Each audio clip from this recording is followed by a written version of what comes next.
আসসালামু আলাইকুম। আশা করি আপনারা ভালো আছেন।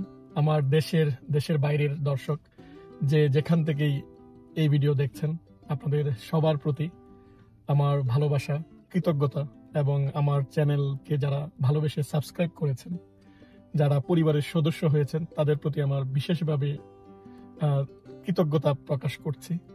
কারণ আপনাদের ভালোবাসায় আজ আমার চ্যানেল অনেক বড় চ্যানেলে পরিণত হচ্ছে। এখনো যদিও খুব বড় হয় নাই, তবে এটাই বিশাল অ্যাচিভমেন্ট, 1 লক্ষ সাবস্ক্রাইবার। আর সেই 1 লক্ষ সাবস্ক্রাইবার অর্জন করার জন্য ইউটিউব থেকে আমাকে ওদের যে ইউটিউব স্টুডিও যে অ্যাওয়ার্ড অর্থাৎ সিলভার বাটন সেটা পাঠিয়েছে। ভাবলাম সেটা আপনাদের সাথে একটু শেয়ার করি। যদিও এটা অনেকদিন আগে আসছে, কিন্তু এটা যে একটু খুলবো বা শেয়ার করব সেই সময়টুকু পাচ্ছি না। যাই হোক, ভাবলাম যে ক্যামেরার সামনেই আপনাদের সাথেই এটা একটু শেয়ার করি। সাধারণত যারা ভিডিও মেক করে তাদের সুন্দর একটা স্টুডিও থাকে, সুন্দর একটা ক্যামেরা থাকে। আমার তেমন কিছুই নেই। স্টুডিও না আছে ক্যামেরা, জাস্ট একটা মোবাইল। সেই মোবাইলেই কথা বলি। দেখুন যে গাড়িতে বসে বা পার্কে বসে কথা বলি। সো এই ছোট মানুষটাকে আপনারা যে ভালোবাসা দিয়েছেন, সো এই অ্যাওয়ার্ড অ্যাকচুয়ালি আপনাদেরই।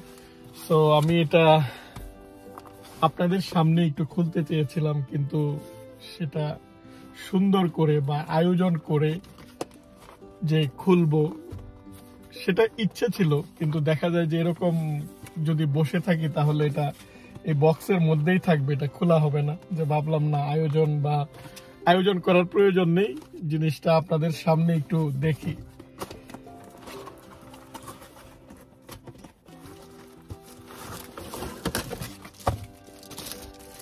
সো এই হচ্ছে সেই সিলভার বাটন। আপনারা জানেন যে ইউটিউব চ্যানেলে 1 লক্ষ সাবস্ক্রাইবার যদি হয় তখন ইউটিউব থেকে একটা অ্যাওয়ার্ড দেওয়া হয়। এটা হচ্ছে সেই আপনাদেরকে সিলভার ক্রিয়েটর যে অ্যাওয়ার্ড, সেই অ্যাওয়ার্ডটি একটু ভালোভাবে দেখানোর চেষ্টা করছি। বহুদিন পর এরকম সৃজনশীল কাজে কোনো একটা পুরস্কার পেলাম।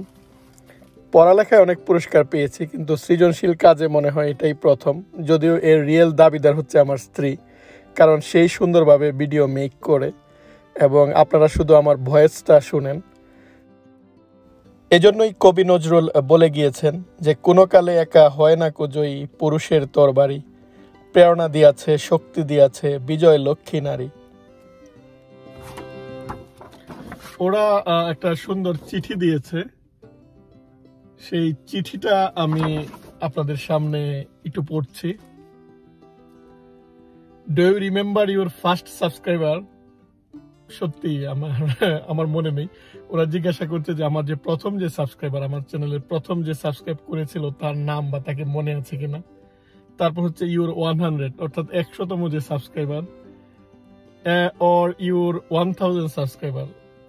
1000 সাবস্ক্রাইবার, 1000তম সাবস্ক্রাইবারের কথা মনে নেই, তবে 1000 কবে 1000 হবে আমি অপেক্ষা করতাম। ওই সময়টায় কে সাবস্ক্রাইব করছে বা কে করছে না, ওইটা একটা অর্থাৎ ইন্টারেস্ট কাজ করে। সো কারণ 1000 সাবস্ক্রাইবার একটা মাইল ফলক। Chance are you do, but you know that you will definitely remember your 100K subscriber, অর্থাৎ 1 লক্ষতম সাবস্ক্রাইবার, সেটা তুমি অবশ্যই মনে রাখবে। Your fans may have found the while searching YouTube, learn about you through your friends, maybe showed up recommended video. No matter how came your channel audience stayed, number of increase because of you and community have built. So তারা একটু প্রশংসা করলো যে তোমার কথা মানুষ শুনতে চায়, আমরা তোমার ভিডিও রিকমেন্ড করি এবং অডিয়েন্স বা দর্শক এটা লাইক করছে। সো আমরা গর্বিত, আর গর্বিত হওয়ার জন্য তোমাকে এই সিলভার ক্রিয়েটর অ্যাওয়ার্ডটা দিচ্ছি। Congratulation. You know that you have many more stories to share with your community, and you know your fans cannot wait for you to amaze them even more with your commitment and creativity. তারা বলছে যে আমার দর্শক বা আমার community, যারা আমার পরিবারের সদস্য, তারা ভালো কিছু আমার কাছ থেকে চায়, তারা আরো অনেক গল্প শুনতে চায়। So keep creating, keep building.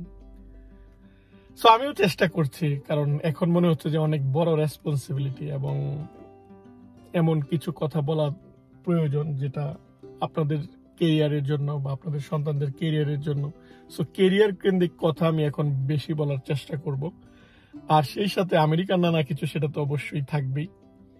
So তারা বলছে যে ভবিষ্যতে আমার চ্যানেলের 1 মিলিয়ন অর্থাৎ 10 লক্ষ সাবস্ক্রাইবার হবে। সো তখন তারা আবার আমাকে অ্যাওয়ার্ড দেবে বা তারা আবার আমাকে কিছু প্রশ্ন করবে। সো আমি জানি না সেটা কবে হয়। আপনাদের ভালোবাসা থাকলে খুব শীঘ্র হবে, এবং যদি ভালো কিছু বানাতে পারি সেটা অবশ্যই। আর সেটা মূলত নির্ভর করছে আপনাদের ভালোবাসার উপর। কারণ এই যে কথাগুলো আপনাদের মাঝে যাওয়া, বা আমরা প্রত্যেকেই কিন্তু নিজস্ব কিছু কথা বলতে চাই। আমরা চাই যে আমাদের কথাগুলা কেউ শুনুক। আমরা যখন গল্প করি আমরা চাই যে আমার কথাগুলা মানুষ শুনুক। প্রতিটা মানুষই কিন্তু তার নিজস্ব কথা চায়, যে বলতে চায়, শোনাতে চায়। সো আপনারা যে আমার কথাগুলা শুনছেন, আমি বিশেষভাবে কৃতজ্ঞ, এবং ভবিষ্যতে আপনাদের সাথে যেন আরো আমার ইন্টারাকশন হয়, এরকম প্ল্যাটফর্মও তৈরি করার ইচ্ছা আছে, যদিও আল্লাহ তাআলা যদি আমাকে সময় দেয়, সেই তৌফিক দেয়। আপনারা ভালো থাকবেন, দোয়া করবেন, এবং অবশ্যই আমার চ্যানেল থেকে ভিডিওগুলো দেখবেন। আল্লাহ হাফিজ।